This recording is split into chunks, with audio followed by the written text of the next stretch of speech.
Ils abandonnèrent le taureau et ils conduisirent l'enfant à lui. Anne dit, mon Seigneur, pardon, aussi vrai que ton âme vit, mon Seigneur, je suis cette femme qui se tenait ici, ici, près de toi, pour prier l'Éternel. C'était pour cet enfant que je priais.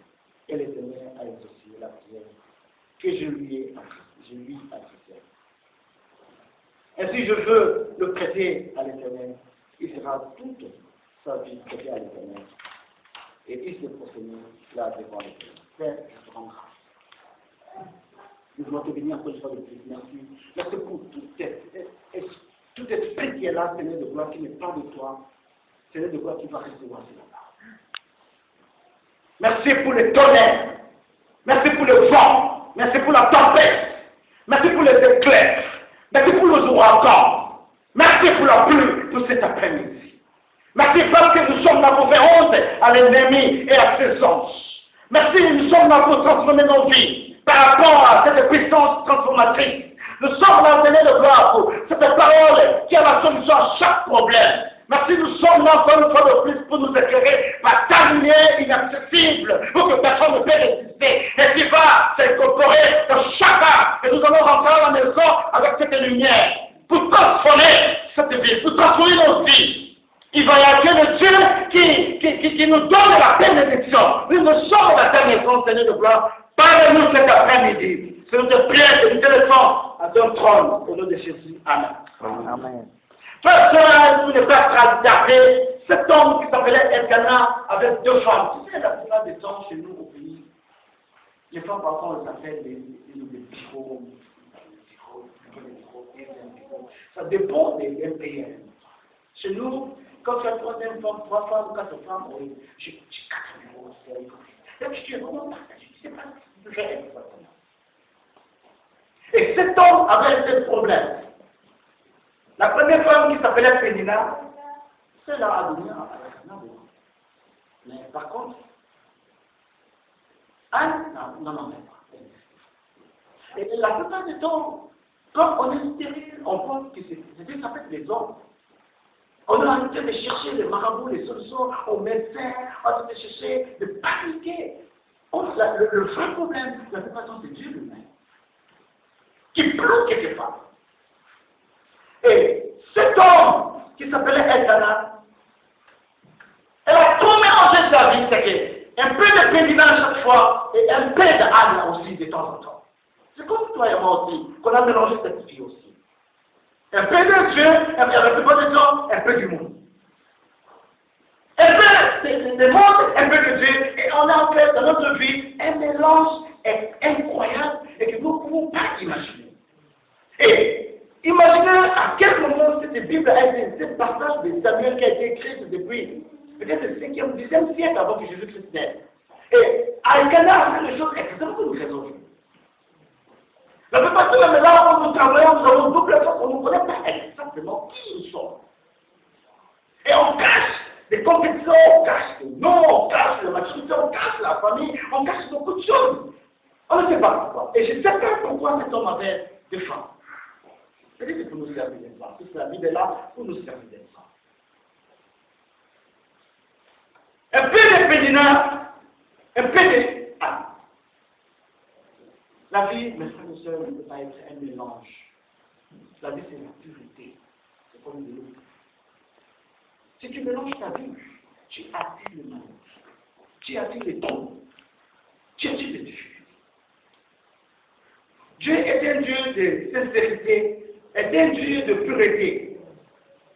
Et quand tu es en train de mener la vie où je mène une vie, un peu de Pénina, un peu d'Anne, le Seigneur dit dans le livre d'Apocalypse qu'il me bénira quand je mène une vie. Puisqu'il ne veut pas que tu sois tiède et que tu sois fort. Et la plupart de nous, Dieu nous a déjà promis. On ne sait pas. On peut être bien habillé, mais le Seigneur a promis. Ouais, que le Seigneur ne regarde pas que tu frappes à l'homme. Tu fais de la peau belle, mais comme Pénina, comme Anne, tu ne sais pas un Dieu qui t'aime. Parce que la plupart du temps, une raison qui pousse à un homme d'avoir une autre femme, c'est peut-être une bonne de beauté. Oh, elle est mauvaise, il faut que chose, je vous dis, Satan utilise à peu près 3 mensonges pour tout ce qui est beauté. Le premier mensonge que l'ennemi nous trompe la plupart des temps, que la beauté c'est l'extérieur, c'est l'extérieur. Habille-toi bien, sois bien avec de belles paroles. Mais l'intérieur, c'est pour toi, ne fais rien pour l'intérieur. Et là pourquoi la plupart du temps on ne se nourrit pas avec la Bible, on ne se nourrit pas intérieurement, mais on fait tout pour sembler beau devant les hommes. Et ça c'est le mensonge qui Satan nous utilise. Que la vie, la beauté c'est l'extérieur, c'est pas l'intérieur.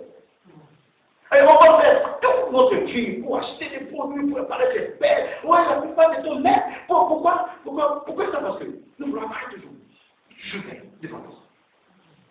Mais Dieu se fond par rapport à la beauté extérieure. Lui, il regarde toujours l'intérieur. Ça, c'est vraiment le mensonge que les amis disent. Mais je voulais dire aussi que tu pourrais être belle, vous avez beaucoup ta femme, il n'y a pas de problème. Tu peux bien, ta femme, oui, mais Dieu dit, il n'est pas le seul. Si tu veux dire que tu penses que c'est la cravate qui compte, le mèche, les habits, la robe qui compte, tu seras déçu par lui. Et deuxième mensonge que l'ennemi, la plupart du temps, il utilise, et ça prend beaucoup plus de les femmes, c'est la jeunesse. Et la taille. Je veux prendre la jeunesse. Et que la beauté, la vraie beauté, c'est être jeune. Alors, quand on va voir qu'une femme de 60 ans, elle a fait mettre du maquillage, des choses, toujours pour paraître jeune. Parce qu'elle sait que la vraie beauté, c'est la jeunesse.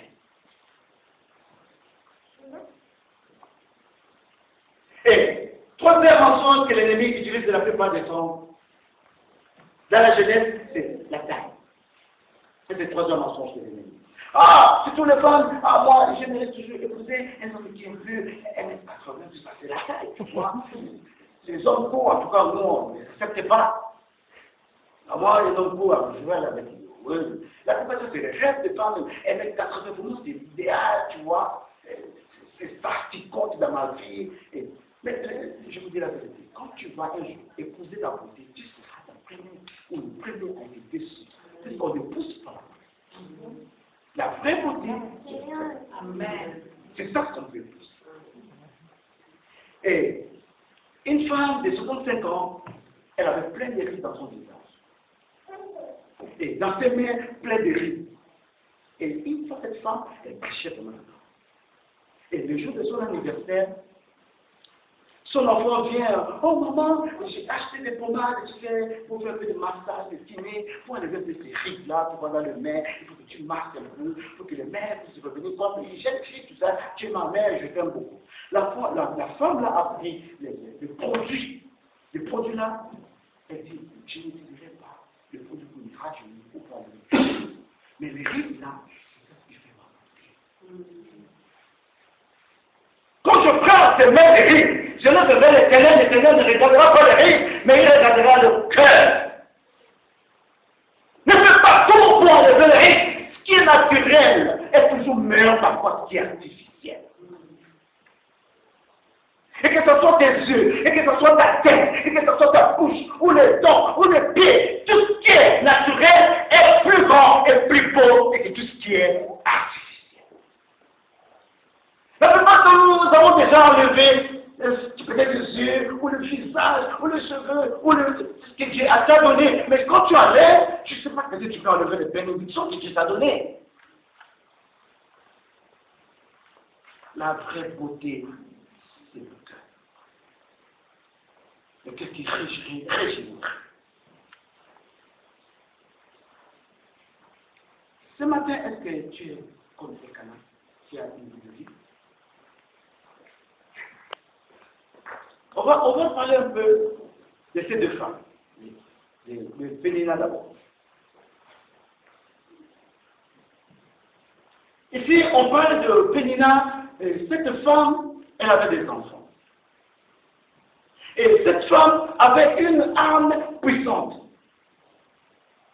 Et les armes, la plupart des temps que nous pensons puissantes, c'est ça, les armes sophistiquées dans lesquelles on va détruire les maisons. La plupart des temps, les armes qui sont sophistiquées, c'est d'enfoncer les autres, de parler mal des autres, comme Pénina ici.